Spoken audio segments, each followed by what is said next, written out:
Good evening, my dear colleagues. Welcome to another Inget Zoom Serious Talk. Today, our guest is Dr. Işıl Günseli Kaçar.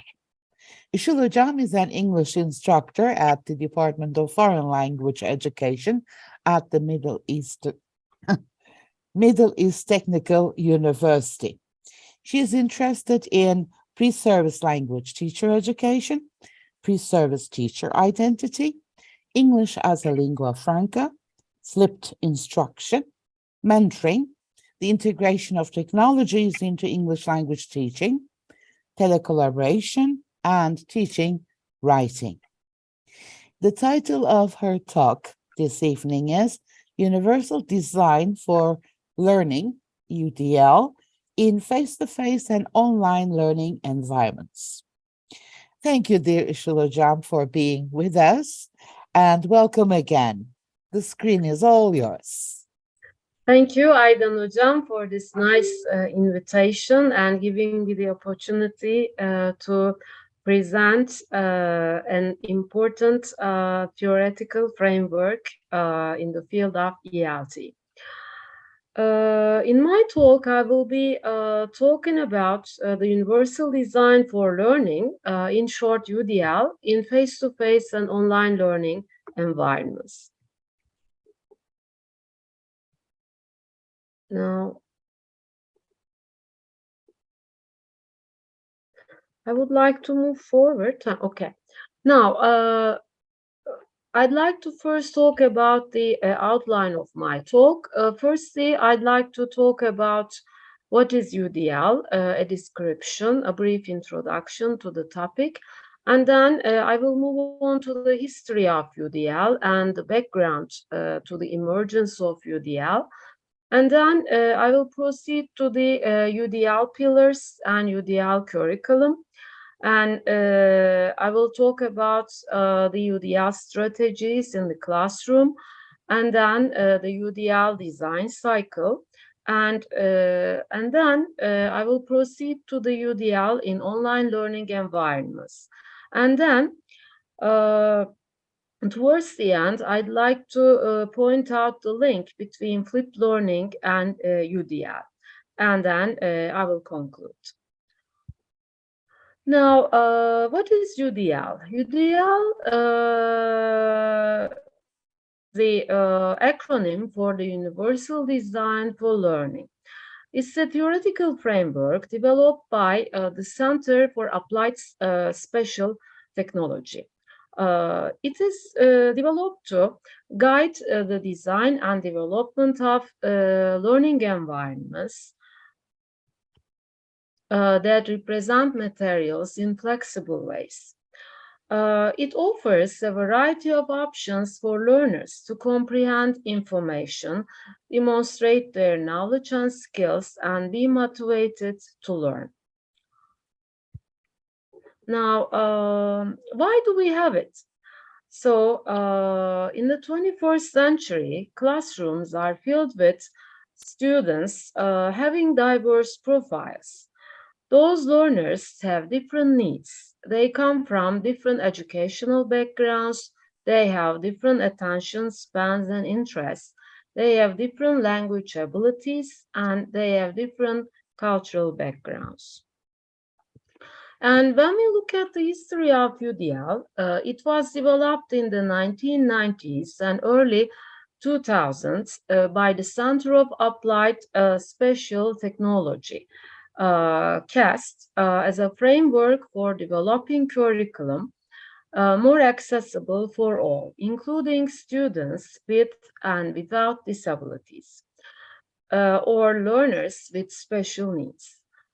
Considering the needs of students at the margins of our educational systems, a central premise of UDL is that curriculum rather than the learner who needs to change.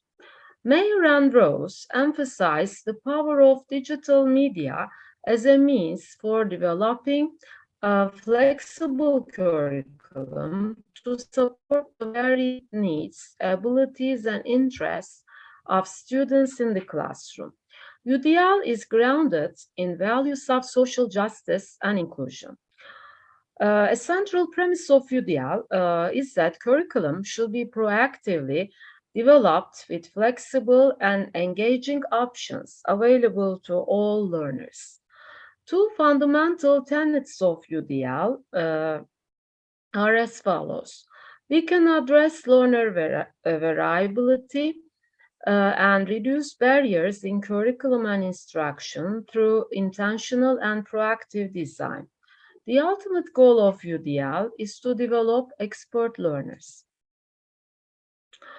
When we just have a look at the background to the UDL, the concept was inspired by the universal design movement in architecture.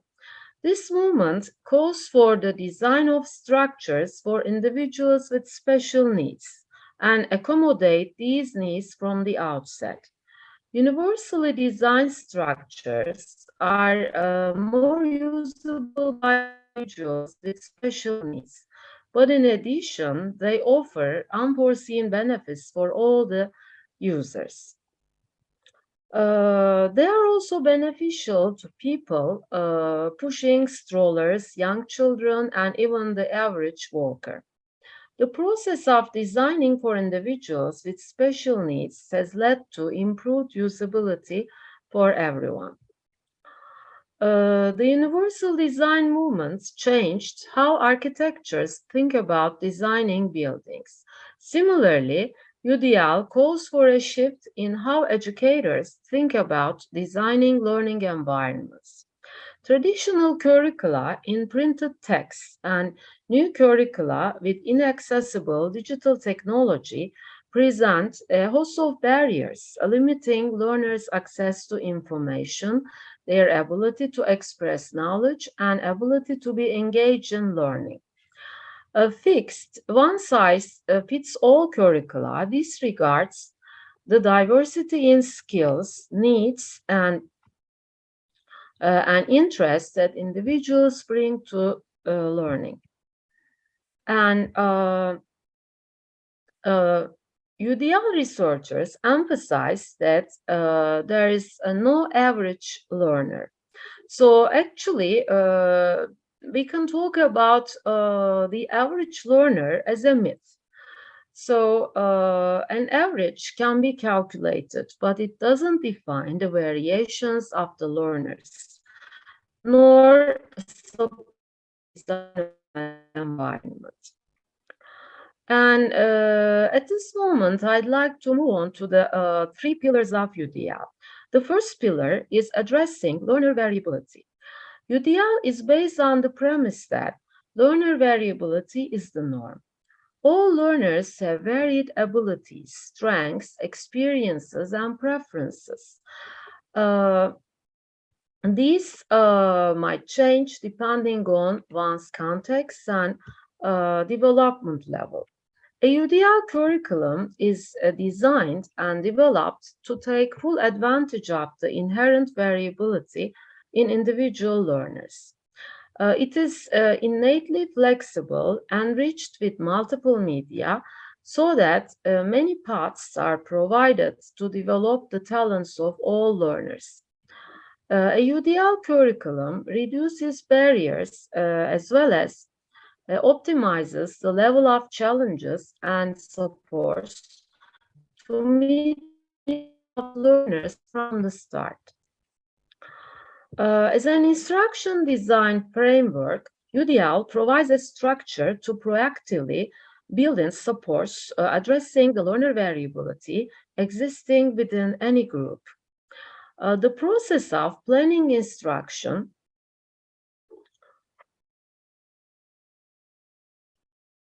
in alignment with UDL guidelines allows educators to consider and integrate flexible and supportive options that are helpful for all learners from the outset. UDL-based instruction can make existing educational practices more inclusive, providing supports to a wide range of learners. However, for students with disabilities or special needs, requiring specially designed instructions in alignment with their individualized educational plans. Educators must also provide individualized supports as needed. And the second pillar is the reducing barriers in curriculum and instruction. In regard to creating inclusive environments, UDL advocates emphasize that it's useful to consider the curriculum rather than the student as disabled. An essential aspect of UDL is to identify barriers in the curriculum and in the instructional process, and to reduce or eliminate these barriers by designing appropriate supports. We routinely use curriculum resources, design lessons, and develop and implement various instructional activities. To create a truly inclusive learning environment, we must consider how to give students meaningful access to curriculum and instruction. UDL focuses on the proactive reduction of barriers, taking into account the variability of learners and building flexible pathways and supports for the learning process. Only in this way can we create educational environments that are more inclusive by design. As to the third pillar, developing expert learners, an essential goal of universal design for learning is to support the development of agency and self-awareness, allowing students to become expert learners on their learning journey. The three attributes of expert learners correspond to the three UDL principles: being purposeful and motivated. This is related to the UDL principle of engagement. Learners' abilities to be goal-directed, sustain effort, and self-regulate as they learn. The second one is being resourceful and knowledgeable. This is related to the UDL principle of representation. Learners' abilities to activate and connect to prior knowledge, recognize strategies to structure and retain knowledge, and transfer and generalize what they learn. The third one is being strategic and goal-directed. This is related to the UDL principle of action and expression. Learners' abilities to plan and organize how they learn, be strategic learners, and self-monitor as they learn. The foundational UDL concepts constitute the basis of inclusive instructional design. Using UDL, educators can provide flexible and engaging learning environments, using strategies and tools addressing the varied needs and profiles of learners in any given classroom. UDL-based design broadens access to a broader range of learners and provides a framework for inclusive instructional design. In this figure, we can see three networks in universal design for learning. We have the affective networks related to the why of learning, recognition networks, the what of learning, and strategic networks, the how of learning. Related to the affective networks, they account for how learners get engaged and stay motivated, how they are challenged, excited, and interested. These are the affective dimensions of learning. And recognition networks are related to how we gather facts and categorize what we see, hear, and read. Identifying letters, words, or an other style are recognition tasks. As to the strategic networks, we can include planning and performing tasks. These are related to how we organize and express our ideas. For example, writing an essay or solving a math problem are strategic tasks. Here we can see a more detailed picture of universal for learners. I'm sorry about that. There are three parts: engagement, representation, action, and expression. As you can see, in each of them, we have different options. And we said that the goal of UDL, the ultimate goal, is to create expert learners.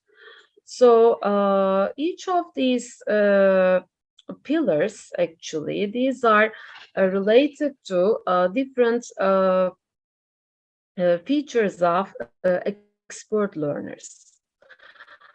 For example, providing multiple means of engagement for motivated and purposeful expert learners who are eager for new learning and are motivated by the mastery of learning itself, who are goal-directed in their learning, who know how to set challenging learning goals for themselves, who know how to sustain the effort and resilience that reaching these goals will require, and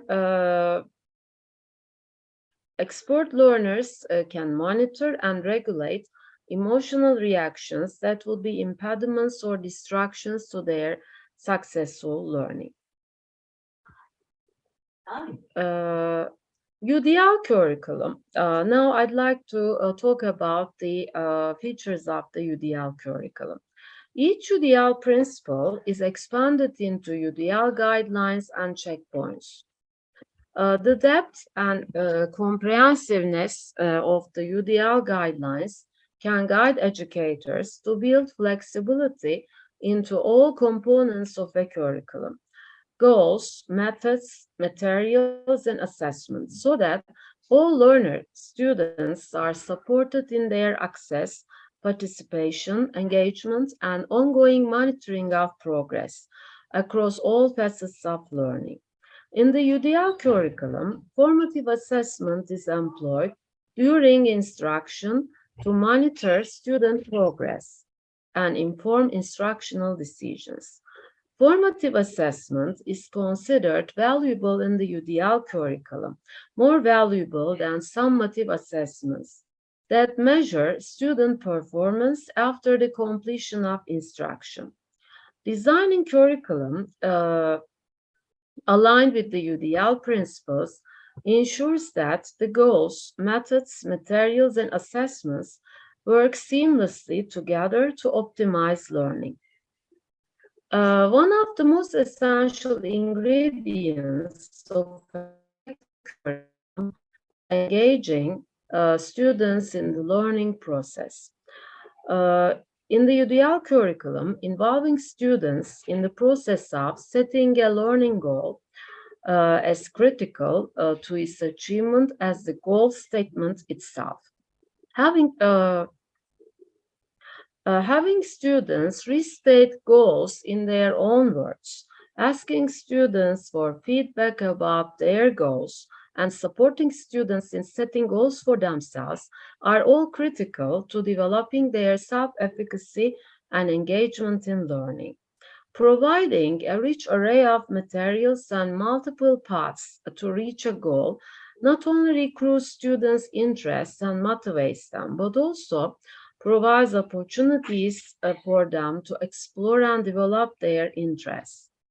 It's invaluable for educators to have immediate access to assessment information that they can use to inform instructional decisions as they are teaching.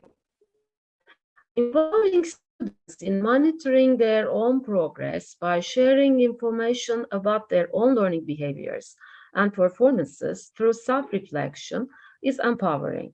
When students view their own information, when they are reflecting on their own performance, they can ask and find answers to the questions about themselves. Self-assessment, that's often a source of anxiety and stress, then becomes an opportunity to practice self-regulation skills. And at this point, I'd like to move on to the UDL strategies. So I've grouped these strategies into several categories. The first one is the strategies we can adopt during instruction, using more than one method for presenting information. If you're teaching in a traditional lecture format, we can include slides or other visuals to support any auditory instruction. If using a uh, visual diagram to demonstrate a concept, we can also include a written or audio description. We can post or email slides in advance of each class or upload them to a learning management system. This allows students to focus the auditory content and discussion in class rather than copying down information from a slide. We can also vary the pacing of lessons. We can keep lessons moving with a robust pace, but we can also allow time for individual and group interaction with the content. We can share our notes. We can share a copy of the lecture notes with the class electronically on Google Drive or on a learning management system. Or we can consider having students crowdsource notes on a shared Google document. This is a great way to help students learn collaboratively and clear up misunderstandings in real time. And now I'd like to move on to the strategies during instruction. We can record our lectures or post videos to a learning management system. This allows our students to return to the lecture to clarify misunderstandings or missed content. We can provide concrete examples and applications. We shouldn't assume that students are able to generalize the content. Connecting content to real life, giving concrete examples, help to build understandings and transfer of skills. So for more suggestions, we can revisit this link. And now I'd like to move on to the strategies during the course design process. Universal design for learning is a goal-oriented framework. So that's why we need to determine what is essential at first. We need to be purposeful when creating learning objectives and course standards. This will help us identify areas where flexibility may be possible. We need to make sure that objectives are clearly stated for students. We need to make our expectations clear. We need to provide students with detailed instructions and for all the components of our course, including assignments, participation, and grading. We need to build in flexibility with deadlines. So flares of disability conditions, life events, and access to resources can impact the students' ability to complete their work. That's why building a reasonable degree of flexibility with deadlines helps to prevent students from being penalized for the circumstances outside their control. We can consider how attendance requirements align with the course objectives. And now I'd like to mention the UDL strategies for assessment. So we talk about the importance of formative assessment strategies in UDL framework. So we need to provide frequent and personalized feedback. This allows students to better gauge their understanding of the content and better direct their learning. We need to eliminate timed assessment. And we can provide choices for assessments. So allowing students multiple options helps to remove barriers created by certain types of assessment. We can also use a variety of types of questions on the exam. So with large classes, we tend to use certain formats in our assessments, multiple choice or true-false in some cases. But providing a variety can help us help with demonstrating where students are actually struggling with the content. And now I want to mention the UDL design cycle. Although there has been a lot written on the UDL implementation, there is no consensus on how to apply the framework in practice. At the surface, UDL is a set of best practices for ensuring that learning supports are provided, providing a menu of options supporting learners. The UDL checkpoints are a collection of best practices for providing options for representation, expression, action, and engagement. In fact, the 31 checkpoints were derived from an extensive review of research studies conducted by CAST during the development of the framework.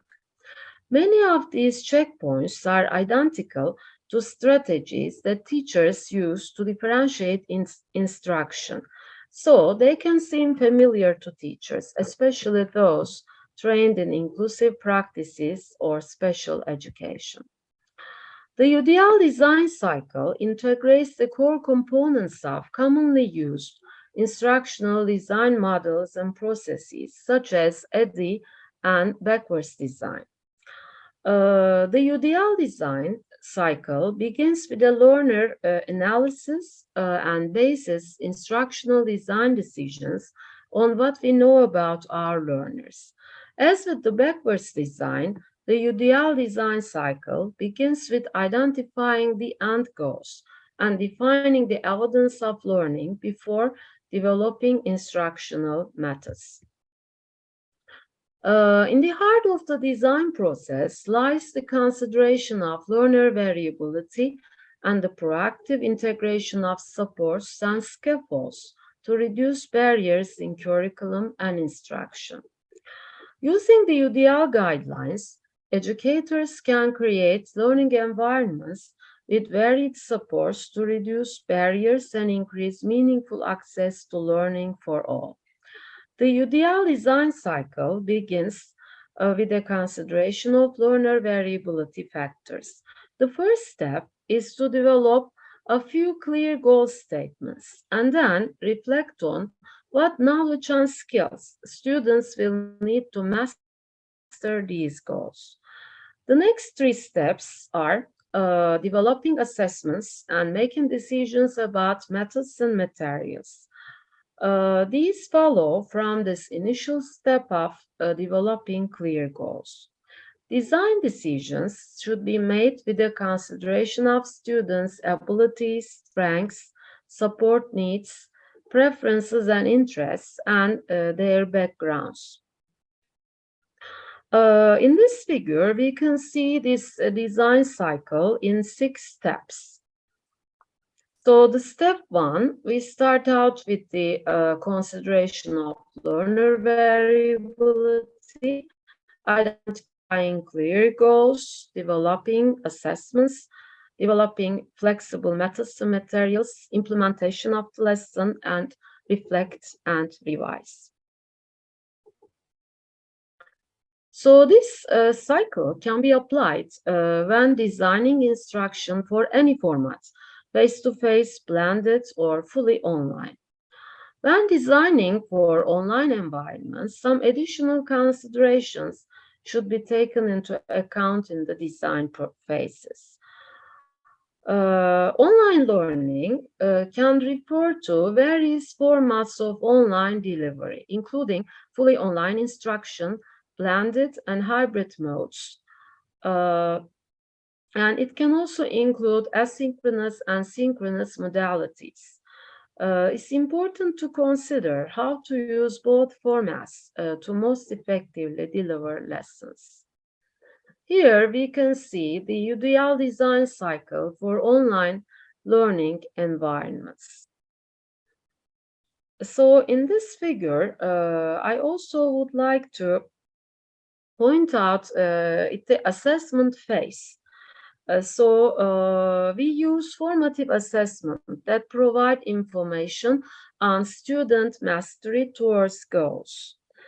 And this is the general consideration. For the online consideration, support persistent and engagement in the online learning environment by using formative assessments to provide regular and timely feedback. And also, we need to use some digital tools to provide us with supports in relation to the lesson goals. So in alignment with UDL, teachers can build supports for executive function and self-regulation, using instructional strategies to support persistence and organization in the online learning environment. These can include clear and consistent instructions. For example, we can use hyperdocs, a document with multiple hyperlinks that serves as a central point to access information and resources in a clear and consistent way. We can also use shared checklists for students to track progress, opportunities for check-ins, and regular instruction with the teacher. We can also give students opportunities to understand how they learn best and what strategies work for them in the online environment. This is important for supporting self-regulation.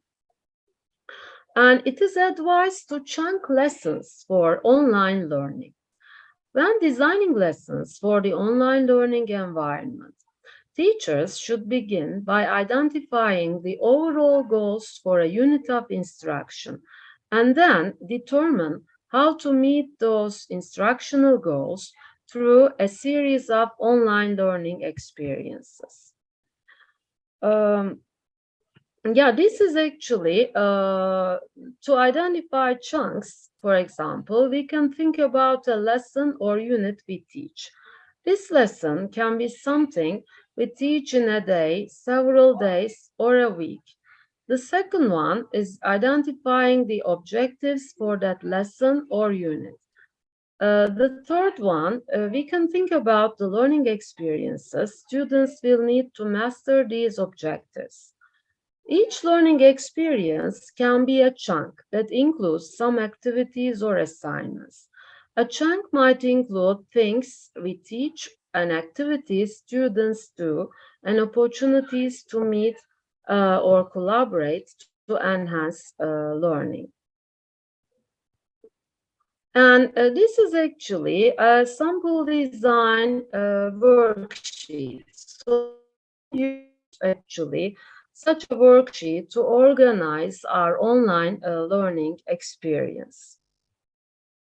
We can just have goals on one hand and then the assessment on the other hand. And we can determine the skills we need to meet our goals and also the barriers and challenges to on the way of achieving these goals. And then we can design our activities, assessments, and the necessary tools to help us within the activities. And in universal design for learning, we also need to mention the importance of mastery-oriented feedback to support engagement and persistence. In the online environment, teachers can help students engage and persist by creating a teacher's presence and embedded ways to communicate and interact regularly. Formative assessments provide an authentic and useful way to interact with students and support the development of knowledge and skills. To support engagement, one of the UDL guidelines highlights the need to provide supports for effort and persistence by increasing mastery-oriented feedback. Mastery-oriented feedback focuses on the process of learning, valuing effort and practice, rather than evaluating students only on fixed targets of performance. It encourages perseverance and focuses on the development of efficacy, helping students develop skills with guidance. This can be in the form of specific feedback on how to meet expectations for an assignment or the provision of models and examples of a target response. Providing mastery-oriented feedback is an especially important strategy to incorporate within online learning experiences. It is effective when it is specific and timely. When designing learning experiences, teachers can embed formative assessment strategies that let them provide mastery-oriented feedback, highlighting for their learners what they are doing well, what they can continue to work on, and how they can meet targets.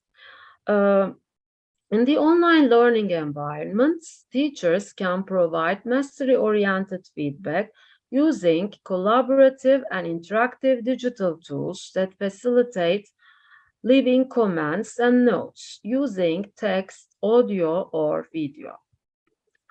At this point, I'd like to talk about how we can integrate digital tools into online learning environments. Understanding which features of digital tools can provide supports for learners is an essential aspect of UDL-based design for online environments.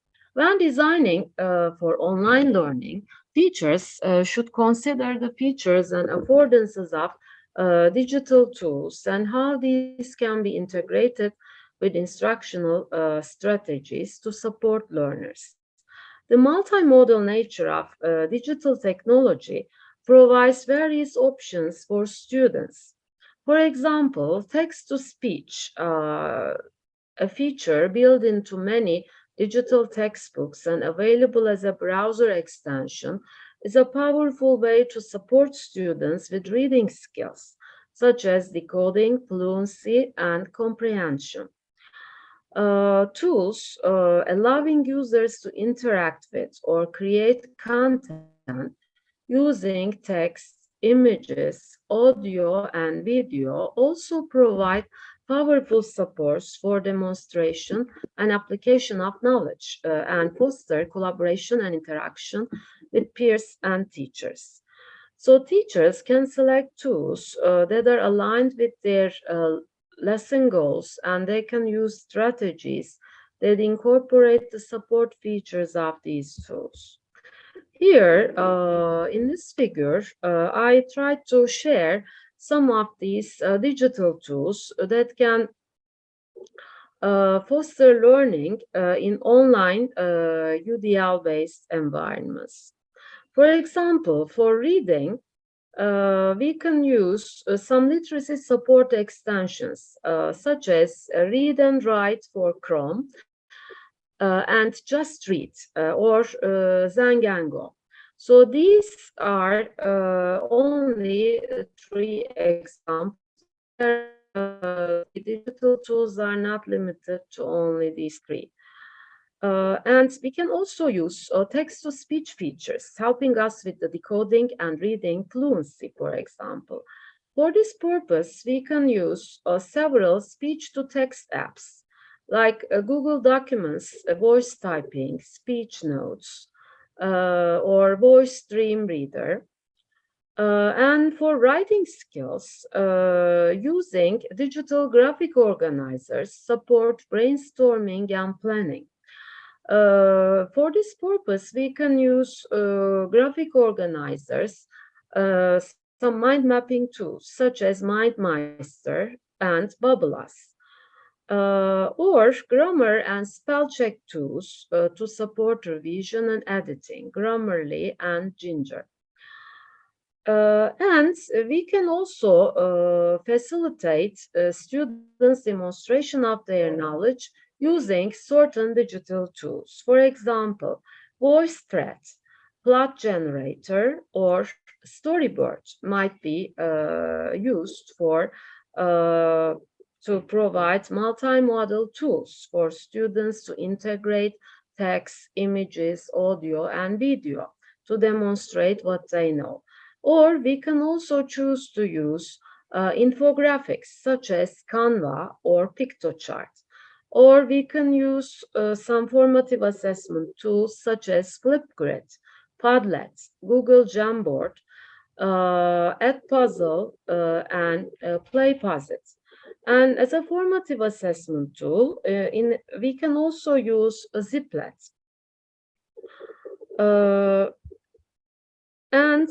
Here I'd like to provide an overall view of an implementation. And this is called the UDL progression rubric that was developed by Novak and Rodriguez. So here, this UDL implementation are classified in different levels. UDL Explorer, Novice, Intermediate, Advanced, and the Proficient one for each 3 different levels. So the educators can use this rubric as a checkpoint in preparing their lesson plans and also organizing their learning environment. And there are also some checklists for educators. For example, this one is for each dimension. So we have various checkpoints. For example, for multiple means of representation, so the learner, the teacher educators can put a tick and they can just check their lesson plan, and then they can put a tick if their lesson plan demonstrates these points, for example. So for each pillar, we have different checkpoints.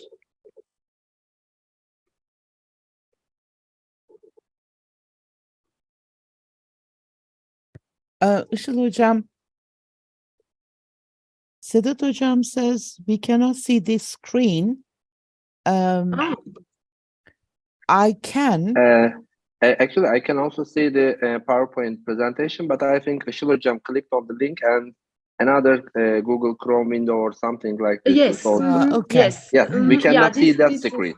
Okay. We cannot see that. Sorry. Yes, new window. Okay. Right. I'm so sorry. Yeah, maybe I can just provide this checklist later on. I'm just so sorry. I'm sorry. That's No, okay, I Hocam. just- That's okay.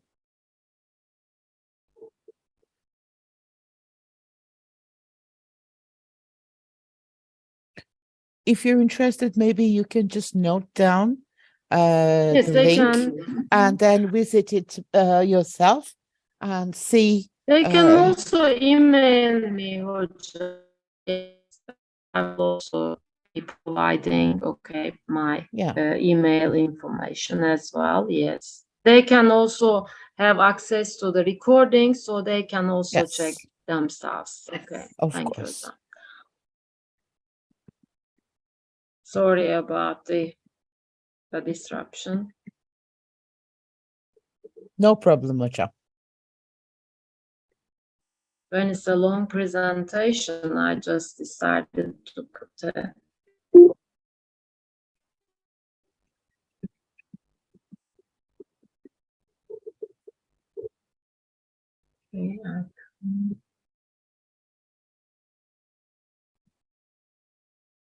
Okay, now at this point, I just would like to point out the link between the flipped learning and UDL as well. So flipped learning is one of the innovative pedagogical approaches that emerged for the past 2 decades, and it is becoming more and more integrated into our educational systems.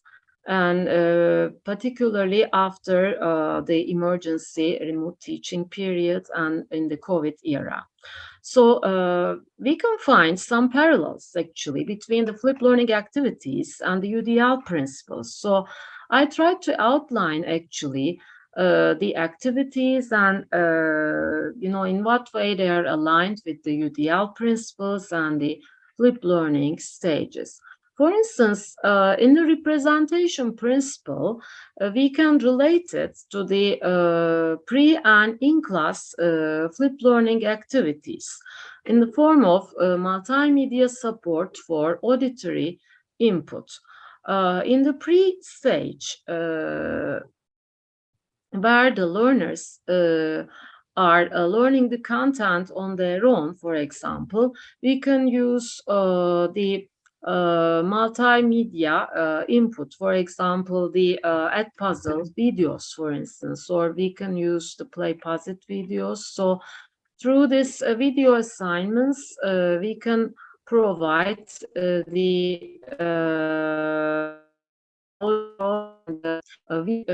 visual input. So this is actually aligned with the representation principle. And also providing opportunities to understand the subject matter in different ways. So this is aligned with the representation function. And in the pre-class activities, for example, we connect new information to learners' prior knowledge, and we try to clarify the unclear parts in the materials via visuals. This is usually in the pre-class stage. We can provide learners with some infographics or the online posters, for instance, to clarify or to present the main points in a nutshell. Or we can make information accessible through various senses, through this audio, video materials, for instance. And for the engagement principle, so in the pre-class and in-class activities, there is a lot of emphasis on promoting learner autonomy, for example, particularly in the pre-class stage where the learners are exploring the content on their own, for instance. This is conducive to the engagement and at the same time promoting learner autonomy. And also there are opportunities for self-reflection and personal response for example, at the end of the in-class activities in the form of exit tickets, for example. And also in flipped learning activities in the in-class phase, through pair work and the group work activities, for example, we provide learners lots of opportunities for peer learning and peer feedback, for instance. This is also conducive to the learner engagement. And for the action and expression, so we use a lot of interactive web tools, for example, in the flipped learning activities. So this is also conducive to the action and the expression principle of UDL. And as a conclusion, universal design for learning provides a framework to make instructional design decisions with a focus on the inclusion of all learners. And the UDL design cycle gives teachers a way to intentionally and systematically design for all learners. By considering learner variability from the outset, teachers can reduce barriers and proactively support students to reach mastery of learning goals. By considering UDL guidelines and making systematic instructional design decisions, teachers can reduce barriers and proactively integrate supports for the learners in the online learning environment. Thank you for listening. Now, these are my references. Thank you Thank very much, Işıl Hocam. Wonderful presentation. And I believe it's very highly informative. And our participants may have some questions or remarks that they would like to share. If so, please raise your hand. If you're shy, if you don't want to take the stage, type your question in the chat box. I can read your question. To give you some time to think of any questions, Işıl Hocam, I'm going to ask you one. A very Yes. typical, traditional teacher question. Our classrooms are extremely crowded. How are we going to do this? How are we going to consider learner variables, give individual feedback, provide our learners with a variety of input? How? Thank you, I don't Hocam. have time. Exactly. Yes, I think we're all in the same boat, or we have been there, actually, I can say. So I think using these collaborative tools, I think that might also be helpful for us, and we can get a lot of assistance from this digital tools, I suppose. And also, we can actually, make things available and provide. I think with some features of UDL might be really hard to implement, but for example, providing our resources, our presentations in different formats, or maybe actually through the COVID-19 era, for example, we have familiarized ourselves with these learning management systems. Lots of teachers actually have started to use these online, some of the online digital tools. Actually, even though actually we are just teaching in remote areas, maybe, we as teachers actually might might provide actually access using our own digital resources. Maybe in just if we have the the projection, or even one PC, for example. But UDL actually doesn't require necessarily the use of these online resources. So maybe we can also use actually giving students designing activities in multiple formats might also might also help a little bit. And we can just maybe encourage students to do some collaborative activities, and also some project work might be also something within our reach. I think we can also manage some of these elements, I think, in our own, integrate these principles into our teaching in different ways, not necessarily in a digital format. Thank you very much. Thank you. That's a very traditional and typical teacher question, They always come up with the number of the students being a huge barrier for anything that they want to do. So I just wanted to get rid of that question. And then we can move on. Okay. Işıl Hocam, can you please write your email address in the chat box? My dear colleagues, usually, we do not support sharing the presentation with the participants because this is the intellectual property of the presenter. So if you're interested, if you want to have another look at this, we will publish it as a video next week. You can re-watch it, or you can reach Işıl Hocam, and with her permission, you can get the presentation. Otherwise, I don't think it's ethical to share the presentation. Buket Hocam says, could you please share your references page again? Is that possible? Sure, in the chat box. Uh, Sure. No, as I believe as the PowerPoint, Buket Hocam, right? Or do Yeah, you want? they're on the PowerPoint actually. Yeah. Yeah. Is that possible They're to all share them? available. Sure. Sure, Hocam. Okay. Or This Buket is a Hocam. kind of recent list of references. I mean, I've also incorporated some references dating back to 2021.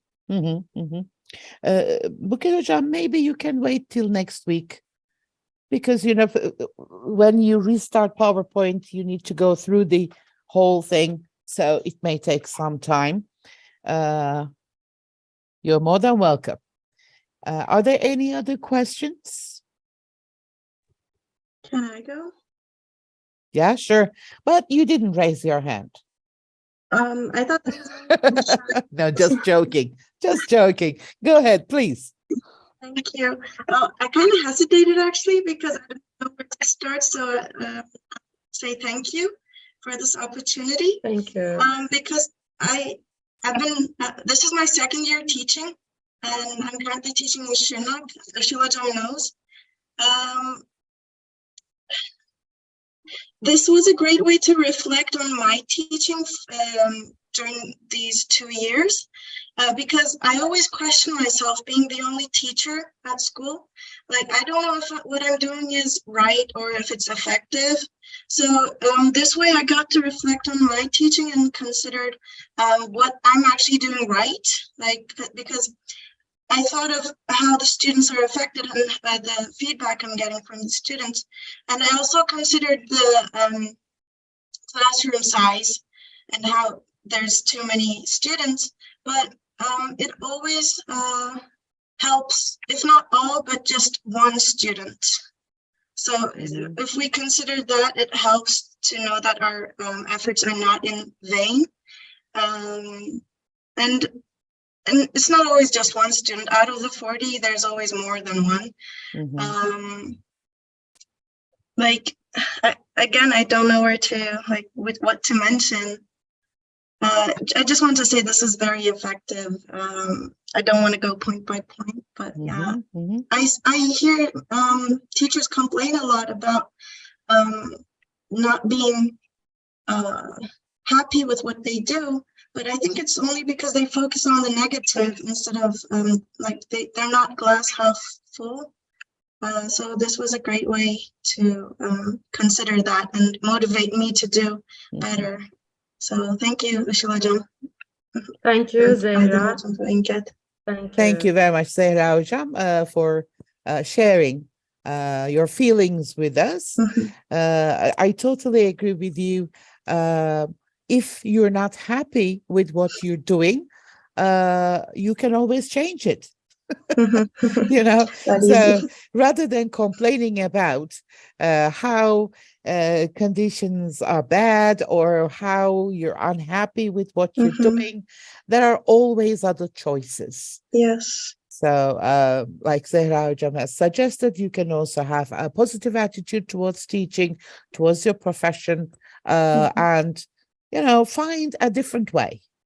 Definitely. Yeah, and I usually group the students in lines of the rows they sit. And instead of like trying to reach all of them, I reach them as a group, and I always see that they notice each other, pay attention to each other. So if not right there, they actually get something. Maybe they'll show it later on. It's better than completely giving up. Yes, definitely. Thanks for that reminder. Yeah, every now and then we need some kind of support from our colleagues, a shoulder to cry on, or, you know, just a friendly voice saying that you're doing the right thing. So, Işıl Hocam, you are the friendly voice today. So you gave Thank you. everyone here a kind of new hope. So thank you very much for that. Of course, the chat box is full of appreciation, gratitude. They're thanking you for this very informative presentation, if you can see the chat box. But I cannot see any questions. That means everyone is very highly satisfied. Oh, okay, here is one question. Yes. Abdülkadir Hocam, do you want me to read the question? Or would you like to ask your own question? It's all up to you. Okay. How can we talk about students' interdisciplinary skill development or students' learning skills development if we just address the students the way they learn better? I think, you know, if we just, if our starting point is how to address the students in a better way, I mean, aligned with their own, I would say, capabilities and their own interests and their current readiness levels. I think we can also take care of these skill development and either interdisciplinary skill development or the learning skills development as well. I think because this is actually a framework, so you can just apply this framework to any interdisciplinary, to any discipline, actually. So I think it is not unique to the ELT, actually. So it just, the starting point was even, you know, an area that's quite unrelated to ELT, that is architecture, for instance. So in that sense, I think by applying these three principles, multiple ways of representation, engagement, and action and expression, I think we can just handle the skill development. Actually, it could be interdisciplinary as well. So it could be applied to both the, you know, the content area development and also the learning skills development.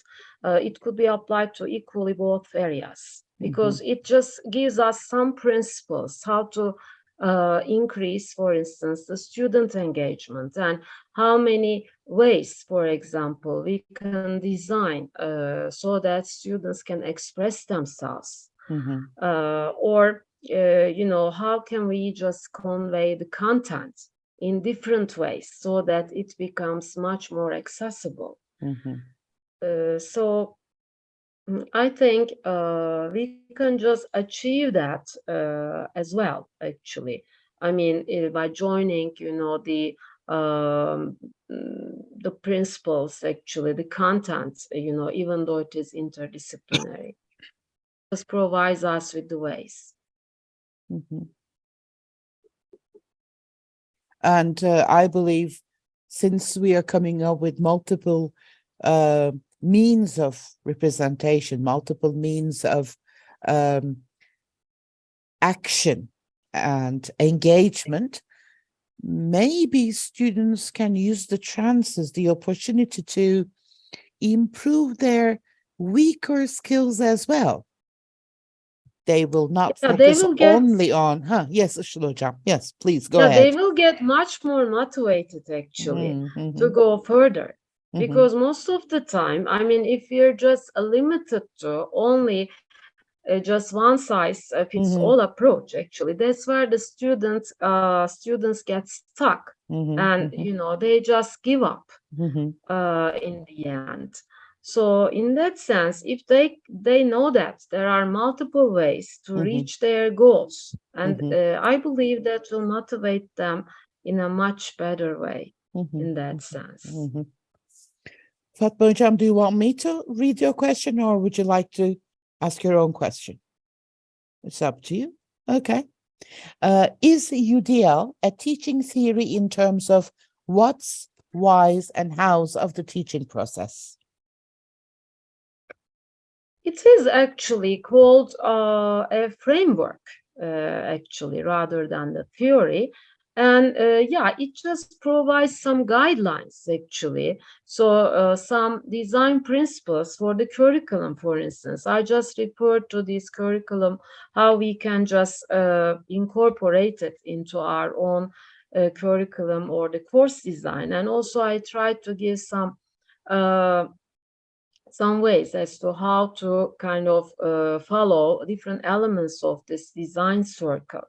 So it surely gives us guidelines as to, you know, the what of learning, why of learning, and the how of learning. Mhm. They are referring to this affective, strategic, and the affective, strategic, and the representational network. Mhm. Thank you very much. I really appreciate this wonderful, brilliant presentation. Thank you, Thank you thanks so a much. million for being with us here. And as usual, my dear colleagues, thank you, because everything is better, more beneficial, more colorful with your participation. Thank you. And I'm going to say, have a very good night. And I hope to see you next week with the most inspiring teacher award ceremony. Işıl Hocam, take very good care of yourself. And my Thank dear you. colleagues, take care of yourselves. Be safe. Stay healthy. Bye-bye, Thank you, Hocam. everyone. Bye-bye. Thank you for coming. Thanks. Thank you.